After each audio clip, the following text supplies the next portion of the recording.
مړه رزلټ اوټ شو لکه جاویده شه هلکانو ته ووایه تاسو خپل رزلټ وګورئ بیا زه راشئ ما ته ووایئ تاسو څه توره وکړه څه چلو شو نورالله لالا څه وې دی خو راشه لالا راله ما څه دې وې ها راځه کښېنه ها پبجي استاد جی وایي لالا رزلټ وکړو که نه رزلټ مې وکړو څنګه ما خیال دی پاس شوی وایي پاس کېده پرېږده والا دا دونه نمبر مې اخیستي دي چې ټول اسکول مې ټاپ کړی دی 1030 نمبر مې اخیستي دي لالا وایي تا د سواد بورډ ټاپر نمبر یې نه یادوم زه ته پاس شوې که پیل شوې تا خو ټکي سبق بیا وایي پاس شوی به که نه ټول اسکول مې ټاپ 1030 نمبر مې اخیستي کپتان ته کومه قسم په خدای دا څه وې سړیا 1030 نمبر یې تا واخیستې که نه لالا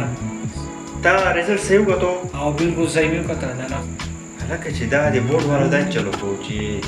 1030 نمبر یې واخیستې دا خو زه هم حیران یم لالا ما خو تا هر ورځ به ګیم کوو کار مې درسره کړی نه دی دغه خو زه هم ما خو وایي چې ته پاس شې غټه خبره ده نو چې ستا 1030 نمبر راغلی که نه نو بخت زمان هغه زوی چیرې احمد خو ماشاءالله تا ته هم پته ده څومره محنت کوي هغه پسې کرکټ هر څه پرېښودلي شپه ورځ یو کړي دي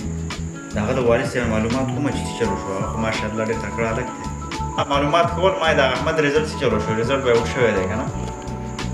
او څه 903 نمبر یې یاره دا په چل پوه نه شو ځکه چې دغه احمد خو ماشاءالله هغه خو شپه ورځ په ځان یو کړي وو ما خو وایي چې دی بورډ کې په ټاپ 3 یا په ټاپ 5 کې خامخېره پوزیشن به اخلي او زه خیر تاسو پریشانه کېږئ مه نمبر یې خو دومره مسله نه ده خو حیران په دې شومه که نه زما هغه روډ چې و هغه یو خو ماشاءالله محنتي دی هغه عطاالله خو بل نه و جي استاد هغه 1030 نمبر یې اخیستي دي هلو هلکه څه وایي لالا دا احمد خو ته پېژنې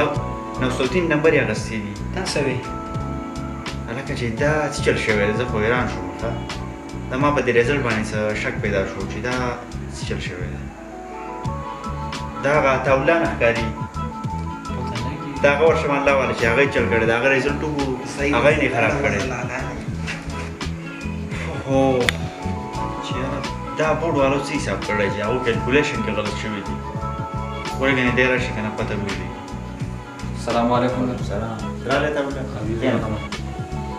تاسو ما ته اوس معلومات مې کول هغه رزلټ تا کتلی و رزلټ ما کتلی و خو پته نه لګي نو څه چل شوی دی نه ولې خیر خو دې څو نمبرې راغلي دي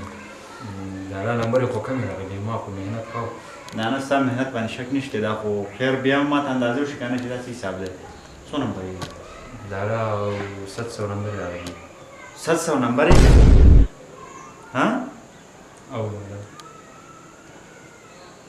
دا څه وی یاره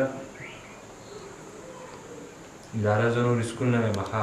یا چې دا څه حساب شی ځکه چې هغه امجد چې دی د هغه 1030 نمبر یې راغلی دي دا څه وی لالا ځکه هغه خو د دې حقدار نو ته حقدار وي هغه خو موږ ته پته راوړه ستا هم پته راغله نو ته خیر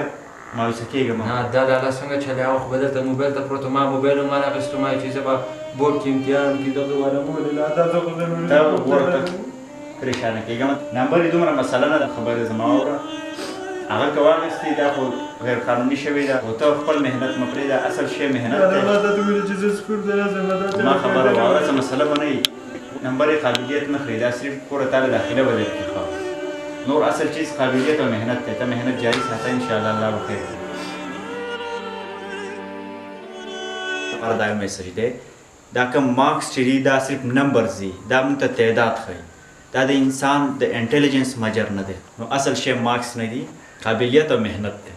نو چې د کومو کسانو مارکس کم هم راغلي دي تاسو هغو ډسکریج کوئ مه د هغو حوصله افزایي وکړئ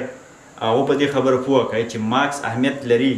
خو دومره نه لري چې تاسو هغو پرشرایز کړئ هغو څه غلط اقدام واخلي د ویډیو کتلو ډېره مننه